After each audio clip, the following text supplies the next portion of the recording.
질문은 지도안 작성 시 교육과정을 재구성해야 하는지에 대한 질문이 있었는데 어려운 질문 하셨네요. 꽤 퀄리티가 높은 질문이네요. 그러니까. 근데 저희 학교 같은 경우는 교육과정을 미리 그 학교에서 재구성을 하셨겠지만 교생들은 재구성한 교육과정을 활용하지 않고 그냥 원래 있는 그 지도서, PDF 파일 그걸 통해서 그걸로 이제 수업을 진행했었어요. 저도 그 지도서를 바탕으로 하긴 했는데요. 기본에 충실할 필요도 있지만 필요하다면 재구성하는 것도 맞아. 좋다고 생각해요. 그렇다고 너무 창의적이게 해야지 막 그렇다고 해서 너무 다 그걸 바꾸면 아주 기본도 위험한 안 발상. 기본도 안 되거든요. 그럴 바에는 그냥 그걸 바탕으로 하시는 게 좋은데 저는 5학년 학생인데 기본교육과정을 쓰지 않고 공통교육과정 3학년에 그 내용을 가지고 지도했기 때문에 그걸 그대로 쓸 수 없었어요. 그래서 그 학생한테 맞게 필요한 건 쓰고 이건 어떻게 이렇게 교체해서 쓰고 저는 이렇게 바꿔서 썼습니다.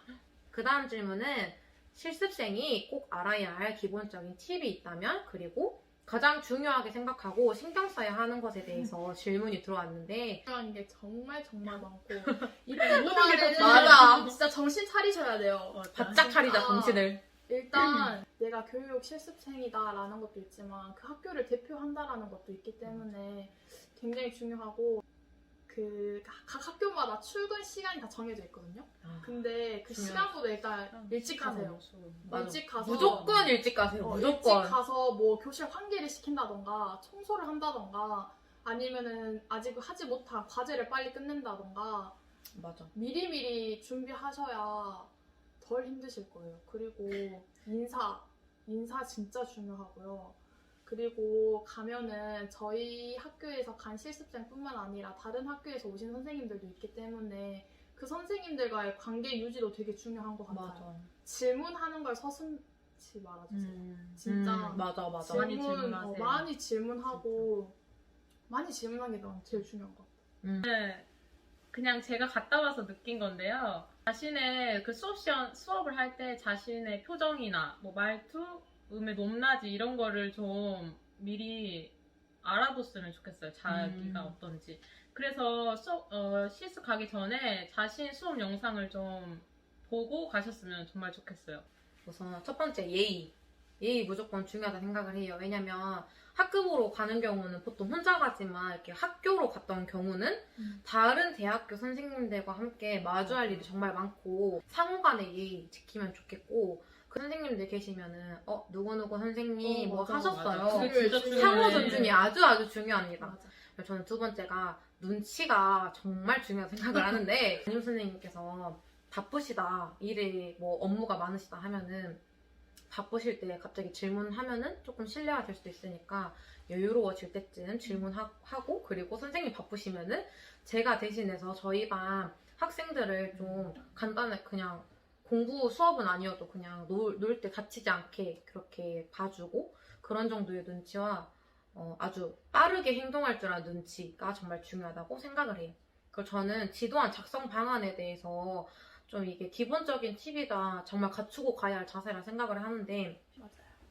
그 다음으로는 코로나로 인해서 실습을 어떻게 했는지 그리고 코로나 상황에서 학생이 없는데 실습을 어떻게 했는지 학생이 없는 상황에서는 어떻게 실습이 진행되었는지 아주 궁금해 하시는데 저는 일단 광주 특수학교는 교생 실습 되게 빨리 나왔어요. 그래서 일단 초등학교는 저학년부터 등교를 하긴 하는데 2주 동안은 온라인 수업을 했죠. 자료 만들고 그리고 나머지 2주는 이제 실제 학생들을 만나서 학생들과 함께 수업을 진행했고 첫 2주에는 뭐 주간학습 계획이라고 그 담임 선생님께서 그 시간표를 주세요. 그래서 참고해서 뭐 수업 자료 영상도 직접 찍고 뭐 학습지 이런 것도 직접 만들고 학습 꾸러미라고 이제 일주일에 한 번씩 보내는데 그런 꾸러미도 만들고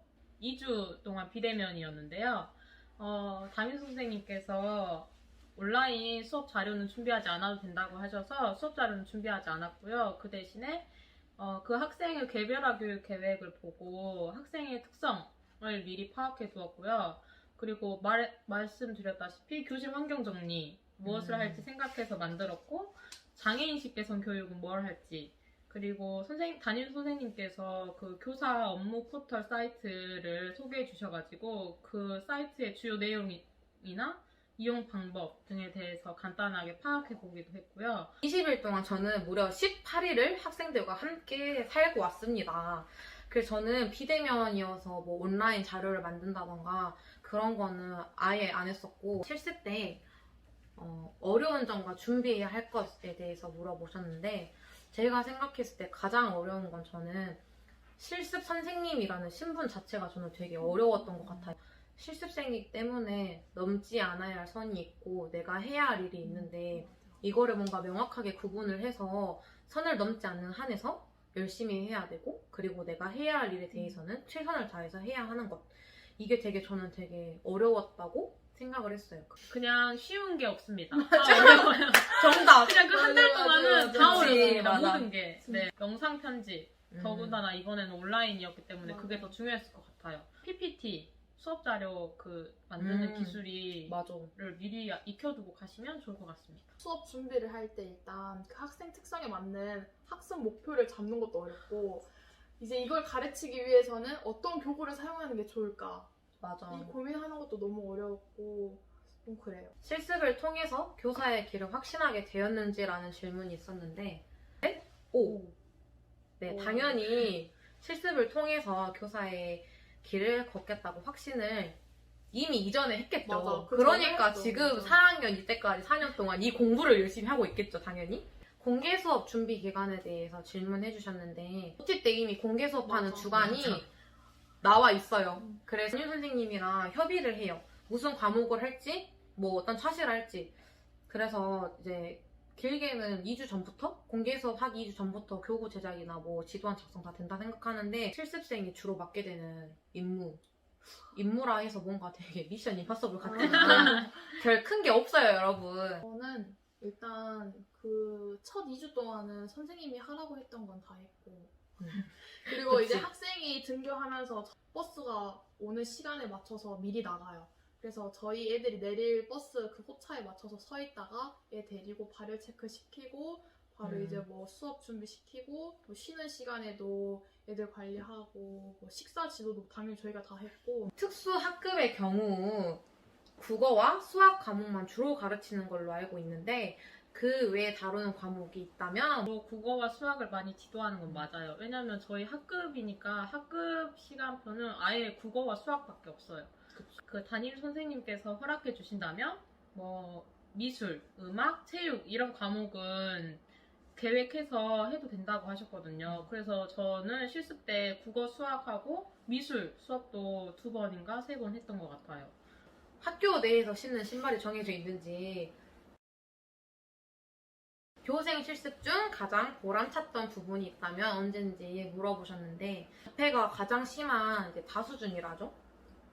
다수준 학생이 있었는데, 점심시간마다 매트를 깔고 자기가 좋아하는 동물 장난감을 가지고 놀아요. 그러면 5교시 수업을 진행해야 되니까 이제 정리하자라고 하고 이제 정리를 유도하면은 정리를 안 하는 거예요. 문제 행동은 뜻대로 안 되면 소리를 지르는데, 그 소리 지르는 그 소리 정도가 돌고래 정도 되겠네요. 근데 중재를 하고 수업을 해야 되니까 중재를 계속 했어요. 정리하세요 하고 그 학생은 계속 소리를 지르고 있고, 저는 계속 정리하세요 해서 이 긴 싸움을 중재가 효과가 났어요. 71분 만에. 그래서 저는 71분 만에 중재를 한 다음에 바로 수업을 해서, 저희 담임 선생님이 한동안 저를 71분의 기적이라면서 그 학생이 절대 말 안 들을 줄 알았대요. 선생님께서는 학교 때까지 수업 못하겠구나 했는데 학교님이 진짜 71분의 기적이라고 박수 쳐주시면서 너무 잘했다고 하셔서 이때 정말 너무 보람찼던 것 같아요. 학생이 수업 중간에 뭐 포기하거나 짜증내지 않고 끝까지 수업을 따라와 주었을 때인데요. 초반에 수업을 하지 못했어요. 아예 그 시간 전체를.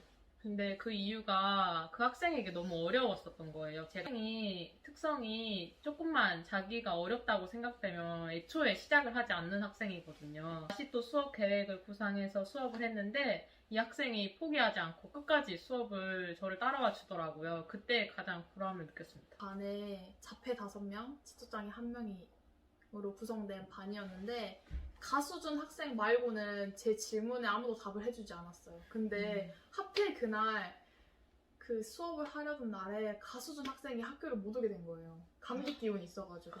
공부할 문제를 함께 읽어보는 그런 시간이 있었어요. 근데 저는 진짜 아무 생각 없이 그냥 내가 이거 끝내야겠다 하면서 뭐 예를 들어서 뭐 가르기를 해봅시다 하면은 자 근데 이제 형식상으로 얘들아 선생님이랑 같이 읽어봅시다 이러면서 가르기를 이랬는데 갑자기 어디서 가르기를 하는 소리가 들리는 거예요. 너무 감동적이야.